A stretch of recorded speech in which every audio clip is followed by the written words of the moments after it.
Ever wondered what really happens if a woman doesn't experience physical intimacy for 3 whole months? It's not just about desire, it's about chemistry, emotions, and biology. Let's find out what actually changes inside her body and mind. In the first few days, nothing dramatic happens. Her body still produces the same hormones, estrogen, progesterone, and oxytocin, but their balance slowly starts to shift. After about 2 weeks, she might notice small mood swings.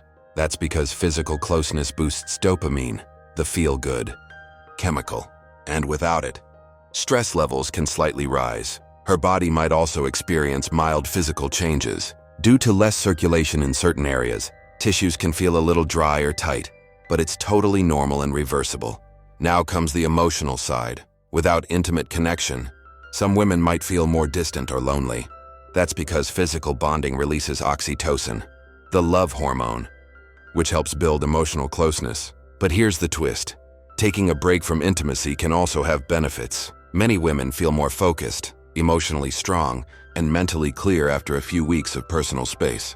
Medically, staying away from intimacy for 3 months doesn't harm the body at all. In fact, it can help reset emotions, reduce stress from unhealthy relationships, and boost overall self-awareness. By the end of 3 months, her body fully adapts. Hormones find balance again, emotions settle, and she feels grounded, perfectly healthy and strong. So, what happens when a woman avoids physical intimacy for 3 months? Nothing harmful, just a natural emotional reset and inner strength boost. Sometimes a little distance creates the deepest peace. Next time, we'll explore what happens if a man stays away from intimacy for 3 months.